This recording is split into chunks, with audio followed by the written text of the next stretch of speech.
नमस्कार सबाइके चले आसছি আরও একটা শাড়ি নিয়ে। তো আজকে যে শাড়িটা দেখাতে চলেছি এটা হচ্ছে কোটা হাফ সিল্ক, 14 হাত লম্বা, 47 ইঞ্চি বহর এবং সাইডে আমি আলাদা লেস লাগিয়ে নিয়েছি গর্জিয়াস করার জন্য। আর বরাবরের মতো এখানেও আমি মাল্টি পলাশ ফুল এঁকে নিয়েছি। আর সাদাতে করার জন্য কিন্তু একবারেই মনে হচ্ছে গাছগুলো তাকিয়ে আছে। তো আপনাদের কাছে কেমন লেগেছে অবশ্যই কমেন্টে জানানোর অনুরোধ রইল।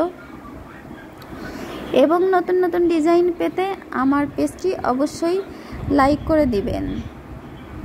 তো প্রত্যেকটা কাজই কিন্তু অনেকটা নিখুঁতভাবেই তুলে ধরা হয় এবং কখন মনে হয় যে অন্য কালারে কনভার্ট করব, তো সেটাই সবসময় অপেক্ষায় থাকি। আপনাদের পছন্দ মতো যে কোনো কালারে আপনারা কনভার্ট করে নিতে পারেন আপনাদের পছন্দ অনুযায়ী। তো সবাই ভালো থাকবেন, সুস্থ থাকবেন এবং আমার সাথে থাকবেন। নমস্কার সবাইকে।